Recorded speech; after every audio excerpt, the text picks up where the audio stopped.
पन्नपुर नाम के एक गांव में शादी चल रही होती है। वाह, मजा आ गया फूफा जी। शादी में क्या खाना बना है, बाराती तो उंगलियां चाटते रह जाएंगे। हाँ, तुमने सही कहा, पनीर की सब्जी का तो कोई जवाब ही नहीं। दूसरी तरफ पंडित जी फेरों की तैयारी कर रहे होते हैं कि तभी वहाँ एक चुड़ैल आ जाती है। अरे मर गया रे, ये चुड़ैल यहाँ क्या कर रही है? अरे दिवाकर जी, ये आपकी कौन सी रिश्तेदार है? अरे मुझे क्या पता, क्या भाग्यवान, कहीं ये तुम्हारे मायके से तो नहीं आई है।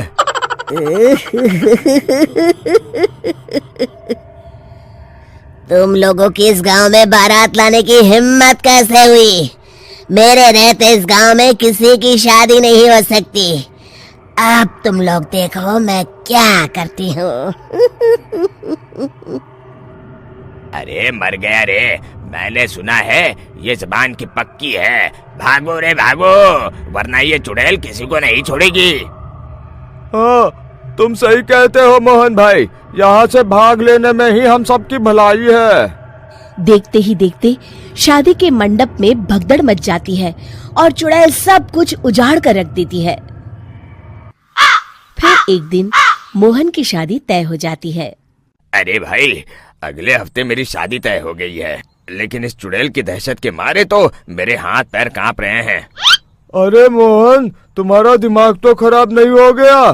तुम अपने साथ साथ हम सब गांव वालों को भी बलि का बकरा बनाना चाहते हो? उस चुड़ैल के रहते तुमने अपनी शादी के बारे में सोच भी कैसे लिया? देखो गोपाल, डर तो मुझे भी लग रहा है, लेकिन उस चुड़ैल के डर से मैं जिंदगी भर कुंवारा तो नहीं रह सकता। तभी वहाँ मोहन के होने वाले ससुर आ जाते हैं। अरे ससुर जी, आप? देखो, अब तक मैं तुम्हारा ससुर बना नहीं हूँ और शायद बनूंगा भी नहीं। ये आप क्या कह रहे हैं? मैंने तो शादी का कोड भी सिलवा लिया है। मैं अपनी बेटी की शादी किसी अच्छे गांव में कराना चाहता हूँ। तुम्हारा गांव तो भूतिया गांव है।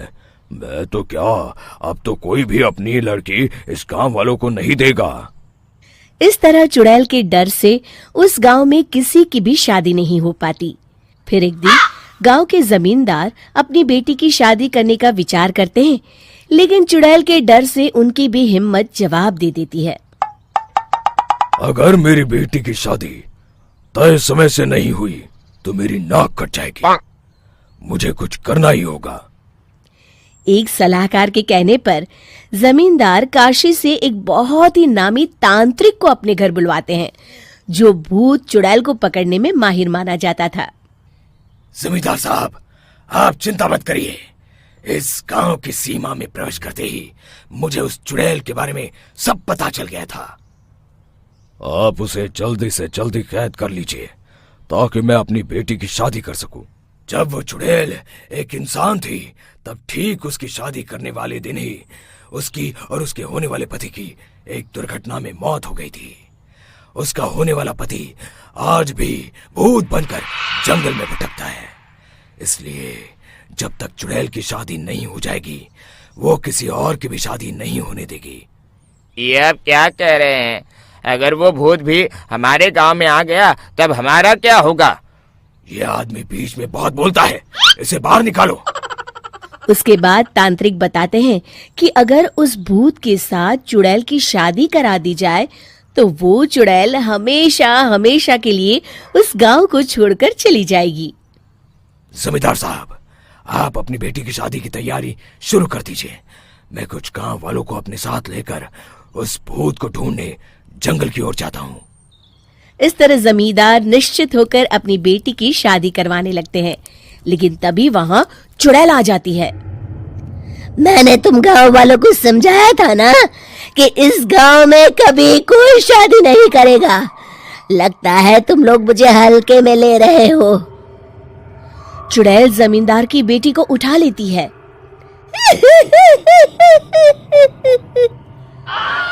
अब देखती हूँ बिना दुल्हन के तुम लोग शादी कैसे करोगे।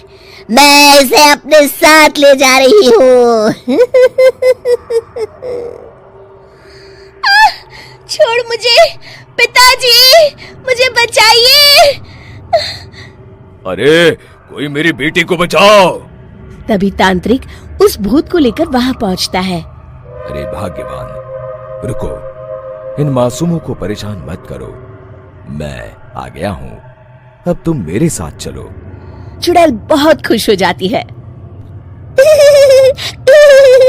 आप आ गए, चलिए अब हम मंदिर में चलकर शादी कर लेते हैं। अरे अरे अरे अरे, ये क्या कह रही हो? मंदिर में जाके दोबारा मरना है क्या? चलो, आज से हम जंगल में रहेंगे। चुड़ैल चली गई, अब मेरी शादी हो जाएगी। इस तरह सभी गांव वाले खुशी से झूमने लगते हैं।